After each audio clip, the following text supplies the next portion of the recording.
Hi, and welcome to another First Chapter Friday with the Green Elementary School Library. Today's book is Maniac Magee, written by Jerry Spinelli. And this special 25th anniversary edition of Maniac Magee, a Newberry award-winning book, was purchased with funds from the Institute of Museum and Library Services through the Celebrating Ohio Book Awards and Authors, also known as COBA, grant through the State Library of Ohio. It is an AR book. The reading level is 4.7. It's worth 5 points, and the quiz number is 5075. And this is one of many books available in the Green Elementary Library, purchased using the grant from the Institute of Museum and Library Services and the State Library of Ohio. So, Maniac Magee by Jerry Spinelli.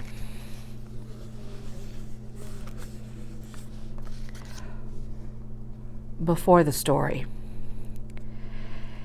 They say Maniac Magee was born in a dump. They say his stomach was a cereal box and his heart a sofa spring. They say he kept an 8-inch cockroach on a leash and that rats stood guard over him while he slept.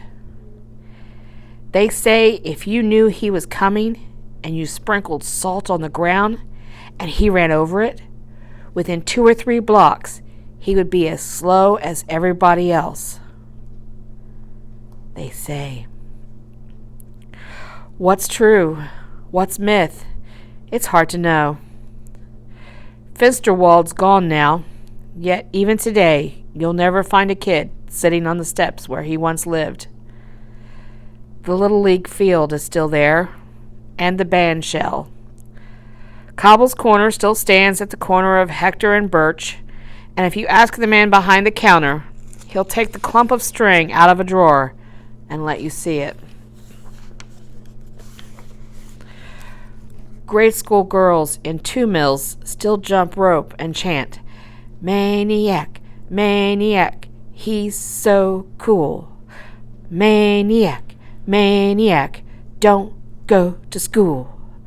Runs all night, runs all right. Maniac, maniac, kissed a bull. And sometimes the girl holding one end of the rope is from the west side of Hector, and the girl on the other end is from the east side. And if you're looking for Maniac Magee's legacy or monument, that's as good as any, even if it wasn't really a bull. But that's okay, because the history of a kid is 1 part fact, 2 parts legend, and 3 parts snowball. And if you want to know what it was like back when Maniac Magee roamed these parts, well, just run your hand over under your movie seat and be very, very careful not to let the facts get mixed up with the truth. Part 1.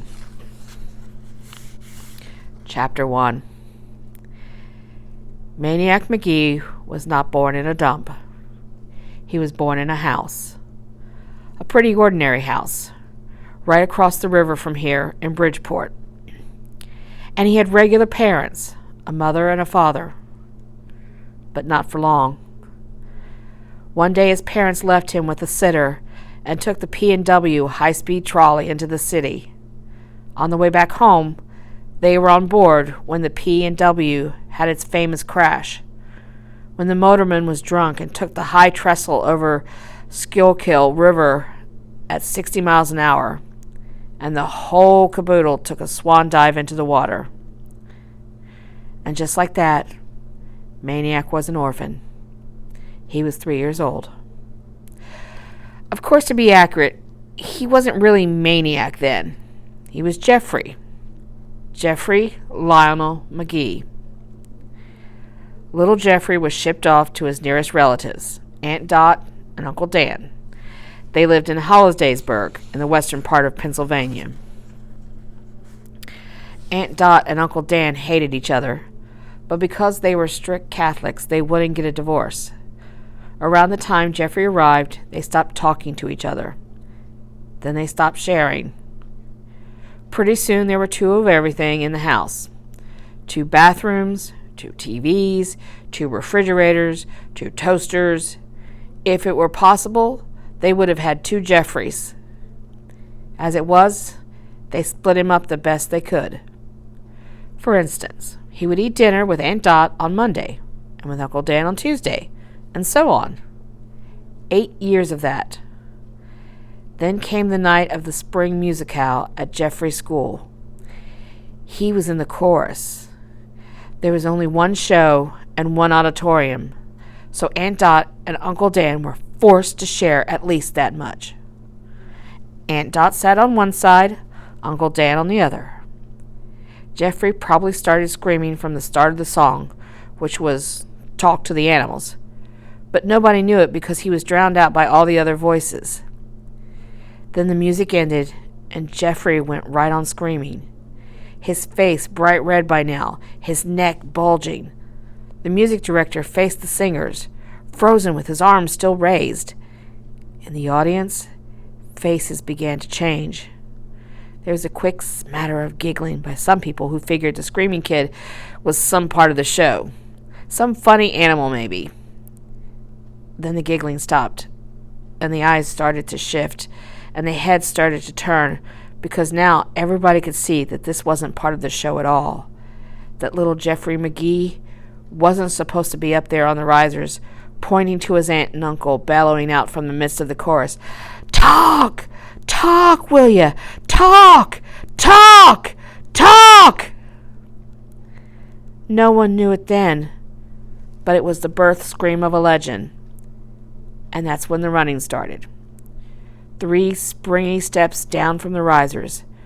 Girls in pastel dresses screaming, the music director lunging, a leap from the stage, out the side door, and into the starry, sweet onion grass smelling night. Never again to return to the house of 2 toasters.